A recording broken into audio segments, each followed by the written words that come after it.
এখানে যে দুইটা তাল গাছ দেখতেছেন, এদের সাথে আমার একদম খুব ছোট থেকে পরিচয়। বছরখানেক আগে এই তাল গাছটা ভেঙে চুরমার হয়ে গেছে। তো এই তাল গাছের এই ভেঙে চুরমার হওয়াটা খুব একটা কিছু না যায় আসলেও, কিন্তু আপনি আমি যখন সফল হয়ে ভেঙে চুরমার হয়ে যাব, তখন কিন্তু কেউ ছাড় দিয়ে কথা বলবে না। মানে আমার কাছে যেটা মনে হয়, গাছের অহংকার আছে না আছে সেটা কেউ দেখবে না। আপনি যখন সফল হওয়ার পর ভেঙে যাবেন, তখন আপনি দেখবে আপনি কি অহংকারী ছিলেন কিনা, আপনি কি প্রতিহিংসা পরায়ণ ছিলেন কিনা।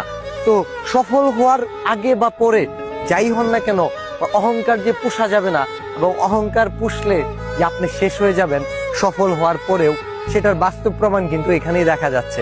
যদিও এদের কোনো অহংকার নাই, বাট এখান থেকে কিন্তু আমাদের একটা শিক্ষা থেকে যায়।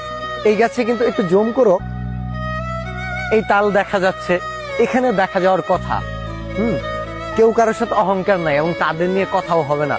আপনি আমি অহংকারী হলে বড্ড বিপদে পড়ে যাব।